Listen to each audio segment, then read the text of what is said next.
과거 속 역사를 통해 현재를 들여다봅니다. 히스토리월드 역사 여행 전문가 역사 귀요미 K3하천 박광일 작가님 나오셨고요. 안녕하십니까? 안녕하세요. 박광일입니다. 자, 그리고 오늘 특별 게스트 과학과 관련된 역사 이야기 쉽고 재미있게 풀어주실 분이에요. 과학계 1타 강사 이독실 과학평론가 나오셨어요. 안녕하십니까? 네, 안녕하십니까? 네, 반갑습니다. 오랜만에 뵙네요. 네. 우리 이독실 씨 하면은 옛날 그 팟캐스트 이제 벌써 옛날이구나. 그렇죠. 예전에 그 팟캐스트 지적 대화를 위한 넓고 얕은 지식 지대너비약. 네, 맞습니다. 여기에서 또 이제 많은 활약을 해주셨고, 그리고 최근에는 요즘 TV 많이 나와요. 뭐 네. 많이 하시던데?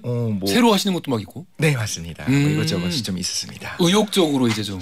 아니, 불러주시면 언제든지 의욕적이었는데 불러주시지 않았었던 것 같아요. 불러주는 데는 이유가 있죠. 맞습니다. 예, 불러주지 않는 것도 이유가 있었죠. 그 저기 덕담은 덕담으로 봐도. 알겠습니다. 아무튼 요즘 너무 활약에 눈부셔가지고 네. 언젠가 한번 또 이 자리에 모셔야겠다라는 생각도 한번 해봤었는데. 그렇죠. 또 어떻게 이렇게?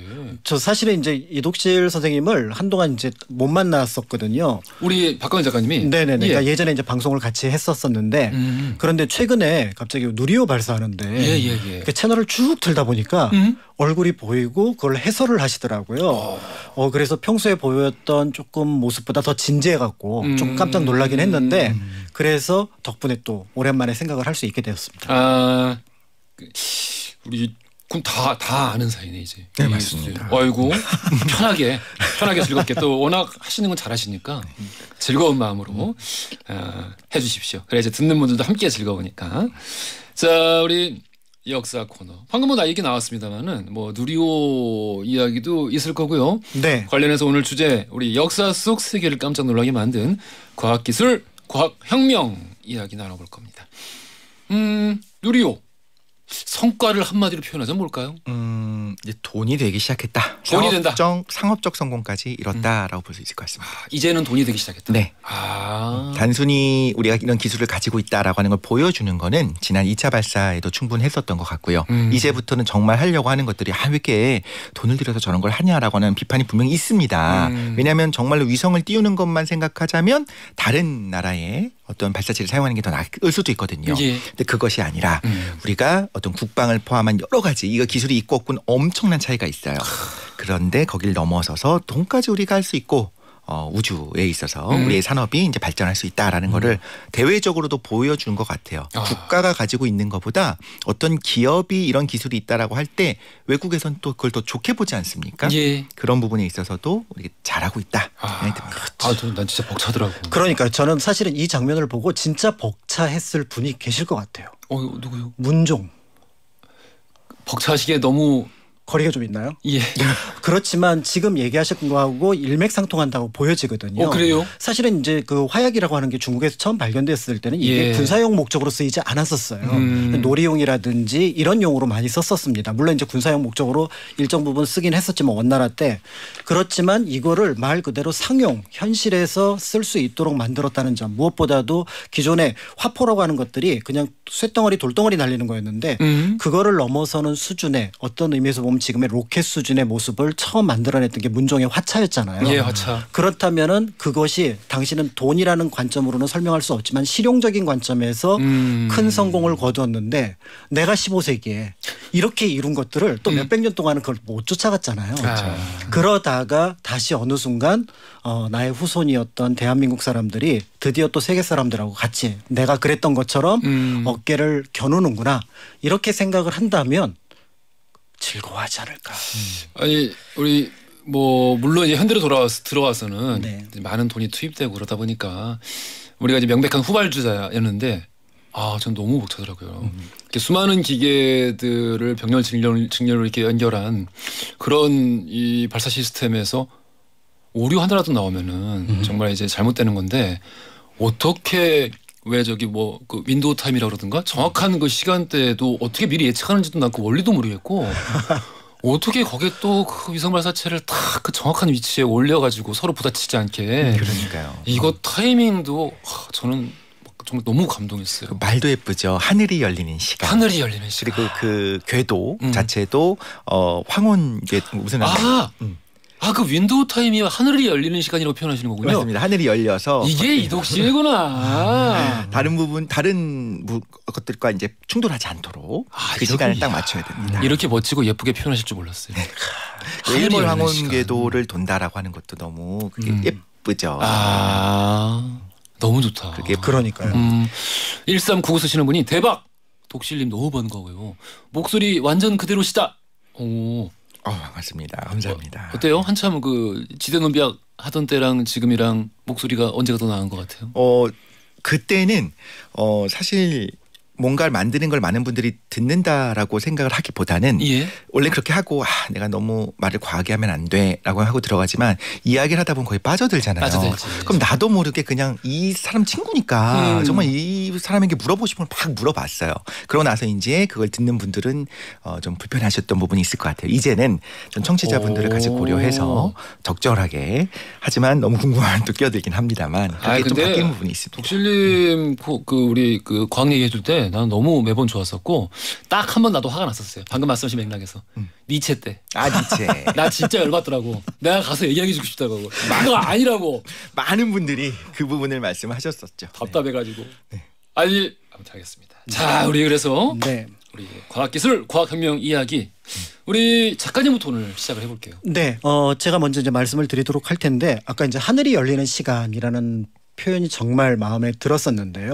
한편으로 그러니까 그 하늘을 어떻게 인식하느냐가 저는 이제 우리 과학의 시작, 그러니까 이제 어떻게 보면 15세기 과학의 어떤 발전의 모습을 보여주지 않았나 이렇게 생각을 합니다. 하늘을 인식하는 법? 그렇죠. 왜냐하면 똑같은 하늘이라고 하더라도 명나라의 하늘이 있고요. 조선의 하늘이 있고 일본의 하늘이 있습니다. 그런데 당시 선진국이었던 특히 이제 과학의 선진국은 중국이라기보다는 중국 전에 있었던 원나라의 과학기술이 굉장히 발달을 했었거든요. 결국 저기 한민족권은 아니네. 한족권은 아니네. 처음에는 어떤 면으로 그런 부분이 있죠. 왜냐하면 이게 서역에서 또 가져온 부분들이 있으니까. 이제 그런데 그 내용들을 가지고 있다가 그걸 받아들이는데 안 맞는 거예요. 뭐 역법도 안 맞고 그다음에 또 시계를 갖다 놔도 안 맞고 그다음에 여러 가지 데이터를 맞춰도 안 맞는 거죠. 그러니까 이 안 맞는다는 거에서 결국은 과학적인 사고의 첫 시작이 만들어지지 않나라는 생각이 듭니다. 조선 것다운 것을 만들어야 된다.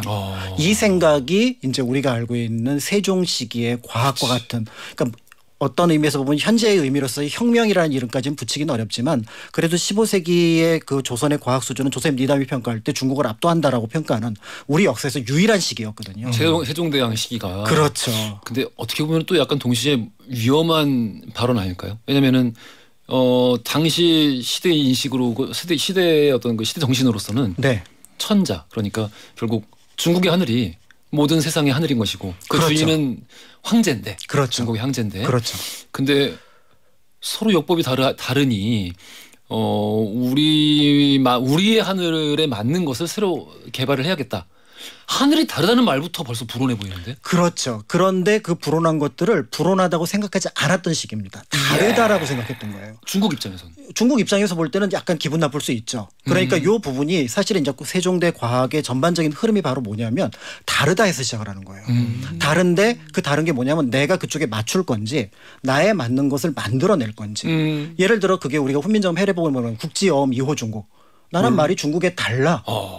다른데 글자는 같이 쓴다고 치더라도 말은 다른데 이 글자가 안 맞지 않느냐. 그럼 여기를 다르게 표현해야 되는 것처럼 그들이 봤던 하늘과 우리가 봤던 하늘이 다르다고 얘기를 하는 걸 불손하다고 얘기하는 건 그들이 과학적인 지식이 없는 거다라고 생각을 했을 가능성이 있다는 거죠. 그래서 그거를 대통령이라고 얘기를 하면 우리나라 역법은 본국역 우리나라 역법이다. 이렇게 이름을 붙여서 이제 수학 계산을 쭉 돌리다 보니까 여기서 오차가 나오는 거죠. 오차가 나왔어. 그러니까 이제 칠장선 내평은하고 외편을 만들었던 과정들이 나오게 되는데 이제 이런 과정들이 일련의 최상층 역법이라는 어떤 사실은 일반 백성들에게는 큰 영향을 끼치지 않는 영역에서만 만들어진 것이 아니라 이걸 이제 내리기 시작합니다. 왜냐하면 내리는 과정 속에서 그럼 우리나라에 맞는 몇 가지 것들 예를 들어 시계를 만든다든지 이런 것들을 만들었는데 당대 세종의 가장 큰 고민은 세금 문제였거든요. 그 모든 지도자의 문제 아닐까요? 그렇죠. 그러니까 이 세금을 백성들에게 공평하게 부과를 해서 그 공평하게 부과한 것을 바탕으로 해서 나라를 운영한다면 백성도 편안하고 나라도 부강해지고 이 개념을 생각을 해서 우리가 알고 있는 전분육등 연분구등에 해당하는 10년이 넘은 15년 가까운 세월을 가지고 이 세금 제도를 만들었는데 예. 가장 중요한 거는 이게 풍흉의 증거를 어떻게 찾아낼 거냐. 근거를 물어볼 거냐. 그렇죠. 더 나아가서 그걸 바탕으로 해서 그 지역의 어떤 기후를 어떻게 이해할 거냐. 이런 고민들이 나오게 됐을 때 과학을 아는 사람과 어허. 과학을 모르는 사람의 차이점은 이제 물어볼 거 아니에요. 그래서 매년 그쪽에서 얼마가 나왔는지를 찾아와라라고 하는 게 이걸 가지고 하는 사람 과학을 모르는 사람이 이제 얘기를 하는데 사실은 수학적인 지식이라고 할 수 있다면 그거 그러면 한번 계산해 보자. 예를 들어서 거기서 나오는 산출량하고 비의 관계를 한번 측정을 해보면 어허. 나오지 않겠니? 그런데 문제는 비의 양을 또 어떻게 재냐는 거죠. 여기에 이제 고민이 들어갔던 거고 이 고민을 이제 해결하려고 나섰던 인물이 바로 문종이 되는 겁니다. 그러니까 이제 소득세를 걷어야 되는데. 소득세를 걷어야 되는데 야, 너 작년에 얼마 벌었어? 솔직하게 얘기해. 그렇죠. 그렇죠. 솔직하게 얘기해야 돼. 하는 것과 계좌를 열어가지고 보는 것과는 하늘하고 땅 차이인 거죠. 그 근거를 그렇습니다. 찾은 것이? 명확해서 그래서 여기도 납득하고 여기도 납득할 수 있는 그 합리적인 어떤 근거를 찾아내야 되는데 자 문제는 우리가 생각할 때는 그러면은 이제 여기에서 치국이가 나오게 되거든요. 그러니까 이 치국이가 나왔다 그러는데 뭐 그게 뭐 그렇게 특별해라고 생각을 하실 것 같아요. 왜냐하면 치국이라는 게 그냥 통 하나 만들어서 맞아요. 거기에 비 오는 거 재면 되잖아요. 예. 근데 이렇게 재면 되는데 문제는 그 통이 넓다. 그러면 비가 조금 올 때는 측정이 불가능합니다. 그러네. 네. 그러네. 그다음에 그 통이 너무 좁다. 좁다. 예를 들어 실린더 하나만 하다. 그럼 바람 부는 날도 역시 측정이 제대로 안 됩니다. 또 너무 많이 와도. 그렇죠. 그러니까 결국은 지금도 전 세계 기상청에서 치국이의 직경은 원형이어야 되고요. 예. 더불어서 그 직경은 13cm에서 16cm 사이여야 가장 적절하다라고 얘기를 하는데 조선의 치국이가 딱 그 직경 안에 들어가 있어요. 그건 어떻게 뭐 시행착오를 통해서. 그렇죠. 아 그래요? 우리는 모르죠. 우리는 결과물로 치국이 하나를 얘기를 하지만 예. 사실은 문종 때 이렇게도 재보고 저렇게도 재봤을 거예요. 네모난 것도 재보고 천원지방 뭐 이런 식으로 해서 네모난 거 동그란 거 그다음에 직경 넓은 거 좁은 걸 다 해봤을 겁니다. 그런데 그중에서 가장 평균적으로 그 수량이 맞는 것들을 계산해 낸 것이 이 문종 때의 치국이니 우리는 결과로 보면은 통하납니다. 사실은 과학이 어떤 의미에서 보면 결과로 딱 보면은 지구는 동그랗대 그러면 당연한 거 아니에요? 이렇게 얘기를 하지만 거기까지 가는데 얼마나 많은 시간들이 걸렸는지 사람도 죽고. 그렇죠. 생각을 예. 해보면 그러니까 그것들이 이제 만들어지게 됐고 이제 그걸 바탕으로 이제 과학의 시간의 흐름들은 사실은 일정 부분 멈췄습니다. 왜냐하면 과학은 저는 어떤 사건이나 물건이 아니라 사고라고 생각을 하거든요. 예. 이걸 계속 합리적으로 하고 개선하고 또 그 문제를 풀어가면서 또 새로운 문제 부탁드리고 근데 조선은 요 시기를 딱 넘어서면은 어느 정도 된 것 같아라고 해서 멈춰버려요. 문종 이후로는 합리적인 사고를 하는 임금이 없었다? 합리적이라기보다는 그거를 계속해서 물질적으로 발전시켜야 될 가능성을 아 세금 투입을 안 하는구나. 철학 속에다가 녹여버리는 거예요. 아이고. 그러니까 철학이 돼버리면 자연스럽게 자연 속에 음양이 있고 오행이 있고 이걸 다 해석을 여기서 해버리니까 거기에 과학이 들어갈 여지가 없어지는 거예요. 그러니까 과학은 향후에 실질적인 기계가 나오기 전까지는 일정 부분 멈춘다. 이제 임진왜란 이유가 되는데요. 그런데 그럼에도 이제 조선은 이 과학을 한편으로 실용의 정치 영역에서 활용하는 부분들은 일정하게 이제 계속했던 것으로 보여집니다. 예. 그러다가 임진왜란 때 이 치국이가 모두 사라져요. 그래서 그래요? 우리나라에 무치국이 시대가 있어요. 무추국이 시대. 네, 그러니까 정확하게 그 용어는 쓰지 않고 제가 만들어낸 용어지만 그런데 어느 날 우리 허지웅 쇼에서 자주 등장하는 영조 아 영조 어르신께서 예. 책을 보다가 치국이의 존재를 확인한 거예요. 아 그러니까 이제 아예 그 존재 자체도 전해 내려오지 않았군요. 그렇습니다. 꽤 오래됐네. 영조까지 그렇죠. 갔으면. 그러니까 치국이라는 게 있어. 이게 뭐야? 우리 세종대왕께서 만드신 건데 세종대왕은 이미 조선의 신이었거든요. 예. 이거 만들어. 라고 해갖고 이때 치국이가 다시 부활을 합니다. 오, 만든 사람들도 대단하다. 그러니까요. 그래서 그 데이터가 사실은 세종 때 치국의 데이터를 그대로 갖다 써요. 그 데이터는 그러면 있었어요? 그 데이터도 있었습니다. 수치, 시수라든지. 예를 들어 1초 5천으로 한다든지 직경은 몇 천으로 한다든지 하는 것들이 정확하게 남아 있었습니다. 그러니까 그걸 그대로 똑같이 만들어서 이제부터 치국이가 다시 만들게 되고 영조는 이걸 바탕으로 해서 아니 세종 때 그렇게 해서 풍용을 쟀으면 우리도 그거를 재는 게 좋겠네라고 해서 전국에 뿌린 것으로 추정이 됩니다. 우리나라가 조선의 고을이 300개거든요. 예. 그러면 한 300개 고을 정도에 이걸 다 뿌린 걸로 추정이 되고 그거를 확인했던 것으로 보여지는 게 정조 때입니다. 그래서 정조 때 우리나라 전국에 그 강우량을 측정한 게 남아 있어요. 그걸 밀리미터로 계산을 하면은 대략 900mm에서 1700mm 사이니까 우리가 보통 1300mm, 1400mm가 예. 평균 강우량이거든요. 예. 이 수치랑 일치합니다. 그러니까 이걸 바탕으로 이렇게 만들어서 어떻게 보면은 적어도 기상에 관해서는 일정하게 과학적인 역량을 발휘했던 나라였는데 또 이게 사라집니다. 왜 이번에 누구 때문인 것 같아요? 이제 일제 강점기 지나고 났는데 우리나라에 그 많던 추구기가 하나도 안 남은 거예요. 그 자꾸 때마다 추구기를 누가 그렇게 가져가는 거예요? 제가 보기엔 이게 구리로 되어 있으니까 그러니까. 이게 여러 용도로 쓸 수가 있거든요. 녹여서. 아니 근데 임진왜란 때 한번 사라진 거잖아요. 그렇죠. 그때도 특정 국가가 좀 연관이 돼 있고. 네. 예, 그리고 일제 강점기 때도 좀 사라졌다고 그랬잖아요. 그렇죠. 특정 국가가 관련돼 있네요. 그렇죠. 그래서 사실 일제 강점기 때 그 조사를 한 게 있습니다. 일본 예? 측에서 조사를 한 게 보면은 5개의 치국기가 있다라는 기록이 남아 있는데 예? 45년 해방되고는 하나도 안 남아 있었던 거죠. 이상하구만. 그런데 하나가 일본에서 발견됩니다. 그래서 우리 기상학하고 그쪽 기상학자들하고 교섭을 해서 1970년대에 이거를 환수받아요. 예. 그래서 우리는 치국이 얘기를 정말 많이 들었지만 조선시대 치국이는 딱 하나만 조선 전체를 통틀어서 하나만 금영 그러니까 공주에서 쓰던 치국이 하나가 국립기상박물관에 남아 있습니다. 그게 일본에서 70년대 가져온 거군요. 반환받은 겁니다. 나머지는 문서로만 있고. 문서로만 있고 있었을 거다 하고 치구 받침대도 지금 한 3개밖에 남아있지 않거든요. 그런 면에서 우리는 치구기를 너무 쉽게 얘기를 했지만 실제로 이 치구기가 하마터면 우리나라에 단 하나도 없을 뻔했다는 점. 그런 면에서 문종이 처음에 이 치구기를 만들어서 조선 전체 역사가 어떻게 보면 과학 정책을 펼쳤었는데 예. 이것을 실물로가 아니라 문서로만 확인할 뻔했다는 점. 이런 것들을 생각해 보면 이 치구기를 다시 볼 수 있지 않을까. 그래서 지금 송현동 그 가면은 국립기상박물관이 있거든요. 거기에 진품이 있습니다. 그러니까 국보로 지정되어 있는. 예. 그래서 그거를 보시면 제가 그렇게 귀한 거였어? 라고 생각을 하면서 더불어 조선 세종 때의 역사 그리고 과학의 어떤 흐름이 어땠는지를 생각해보는 어떤 중요한 물건이 될 수 있잖아요. 오케이. 구리가 지금도 비싸잖아요. 그렇죠. 그래서 지금도 전깃줄 훔쳐가는 사람들도 있고. 지금도 많이 뛰어가잖아요. 그렇죠. 선생님 말씀 들으면서 너무 좀 감동을 하는 것이 결국에는 그런 치국이라고 하는 것이 중요한 게 아니고 물론 그것도 자체도 중요하지만 그걸 통해서 무언가를 하려고 했었던 그 사상이 중요하다. 그렇지. 들었어요. 그래서 사실 뉴턴의 사과나무 있지 않습니까? 그 사과나무가 되게 여기저기 많아요. 우리나라도 있습니다. 근데 사과나무 자체가 그러니까 그거를 이제 또 갖고 와서 이제 심은 것들이 있어요. 그런데 그 사과나무 자체가 중요한 게 아니고 그걸 보고서 어떤 이론을 세운 그 뉴턴의 생각이 중요한 거잖아요. 아이디어지. 그런 부분에서 좀 감동이 되네요. 그러면 그 사과나무는 K 뉴턴 사과나무. 그게 그렇구나. 네. 알겠습니다. 자, 우리 역사 속 과학기술, 과학혁명 관련된 이야기 나눠보고 있는데요. 여기서 돌발 퀴즈 드릴게요. 세계 최초의 우량계인 치국이 우리 앞에서 쭉 얘기 들었습니다. 이걸 만든 사람 과연 누굴까요? 보기 드리겠습니다. 1번 장영실, 2번 세종대왕, 3번 문종. 힌트. 단종의 아빠. 너무 어렵나요? 예. 우리 좀 편하게 갑시다. 예. 아무래도 학문에 뛰어난 분이겠죠. 네. 학문에 뛰어난 세 분 다 뛰어나. 그래도 이름에 뭐 그럴 문자 이런 게 하나 들어가 있지 않아요? 그렇군요. 알겠습니다.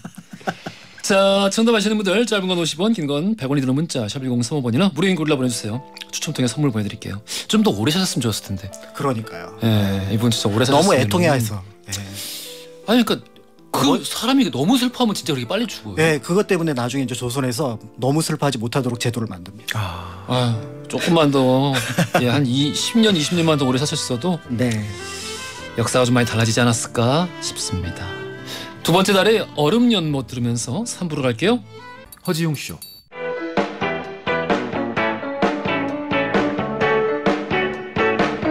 그래 알고 있어 심심한 걸 졸린 점심시간 너무나 싫어서 라디오를 들으면서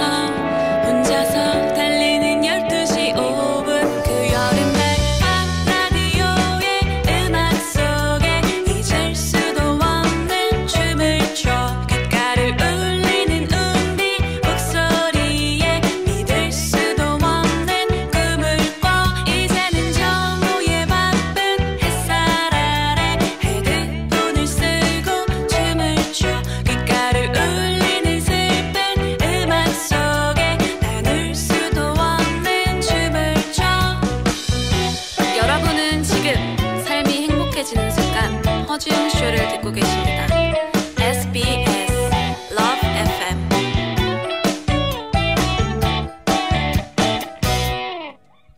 허지웅 쇼 3부로 돌아왔습니다. 오늘 히스토리 월드 박광일 작가 그리고 우리 특별 게스트로 이독실 과학평론가 모시고 오늘 역사 속 과학기술, 과학혁명 관련된 이야기 나눠보겠어요. 이 코너 팟캐스트로도 즐길 수 있는 거 알고 계시죠? 자, 우리 앞서서 조선의 과학기술, 특히 이제 그 세종시대 네. 또 문종시대에 이르기까지 정말 눈부신 발전을 거두었던 이야기들에 대해서 한번 좀 나누어봤고요. 자, 그럼 이제 우리 혹시 좀 덧붙이실 얘기가 있을까요? 아니요. 한 번 더 이야기를 시작하면은 제가 안 돼. 오늘 방송을 끝낼 것 같아서 안 돼. 네, 여기서 멈추겠습니다. 자, 그래서 근데 정말 오늘 반응이 너무 좋았어요. 그러니까 익숙하다고 생각했지만 사실은 거기에 담긴 뜻, 그다음에 과정 이런 것들을 아마 좀 알게 되셔서 그런 것이 아닐까라는 생각이 드는데요. 이윤희 님이 오늘 강의 찐이에요. 감사합니다. 1059 쓰시는 분은 어이 저는 이거 처음 듣는데 매우 유익하고 재밌네요. 자주 들을게요. 조미연 님이 이 시간은 역시 제 뿌리를 튼튼히 해주는 기분이 들어요. 좋아요. 라고 또 말씀해 주셨습니다. 자, 그러면 우리 오늘 특별 게스트 이독실 과학평론가님, 독실님과 함께 우리 어떤 이야기 나눠볼까요? 네, 저는 정말로 세계를 깜짝 놀라게 만든, 세계를 바꾼 과학혁명에 대한 이야기를 하려고 하는데요. 다 알고 있는 이야기입니다. 코페르니쿠스.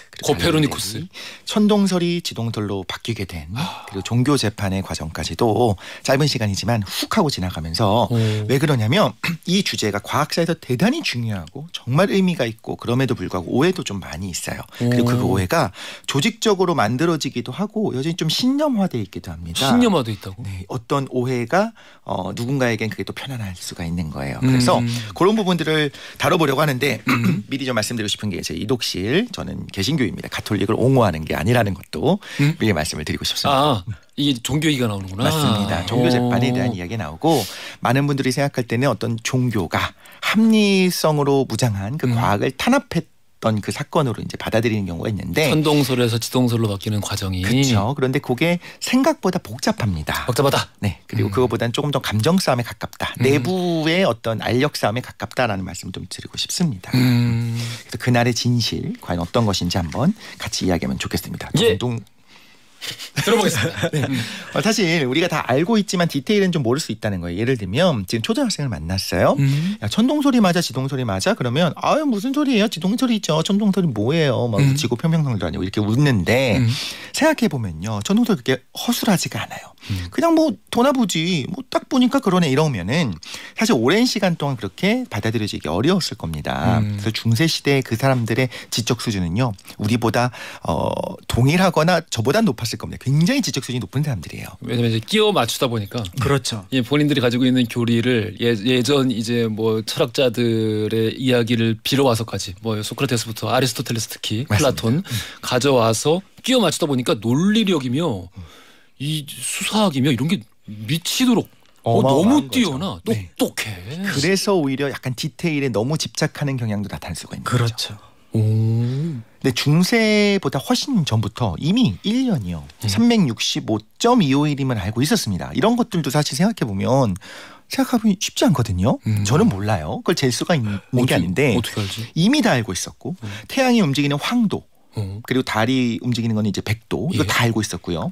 하늘이 고정된 채 도는 별들 외에 이상하게 움직이는 떠돌이 별들이 있습니다. 그래서 붙박이 별들은 항상 그 자리에 있으니까 항성이라고 부르고 떠돌아 움직이는 별이니까 행성이라고 부르게 되는데 그러다가 가끔 새로운 별이 나오기도 해요. 초신성, 신성이 나오기도 하고요. 머리카락이 있는 이상한 기상현상도 있습니다. 해성도 있죠. 이런 걸 다 알고 있었습니다. 중세시대에 그렇죠. 그 이전에부터. 그 이전부터. 그때 시대부터 다 알고 있었죠. 조선시대에도 다 알고 있었습니다. 다 알고 있었어요. 그렇죠. 계산도 하고요. 천상열차 분야지도에 다 표시되어 있어요. 아주 틈을 잘 노리시네요. 조선도 알고 있었다. 네. 광화문에 가보면 또 이런 것들이.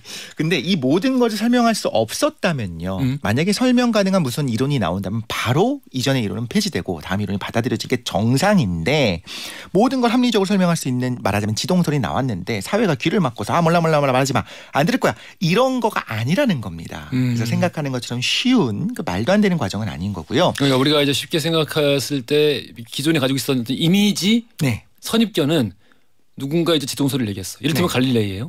얘기를 했을 때 이 신성모독이야.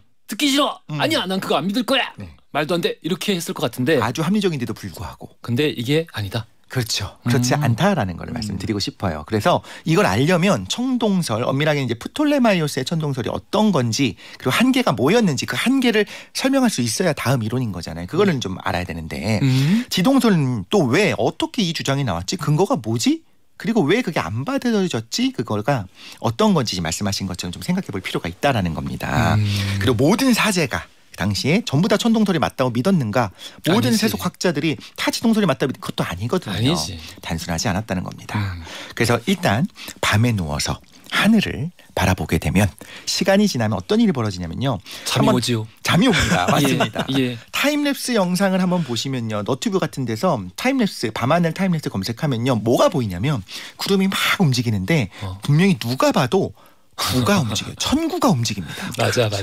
절대로 지구가 움직이지 않아요. 천구가 움직이는 겁니다. 예. 당연히 그렇게 보이는데 구에 구멍이 뻥뻥뻥 뚫려 있어요.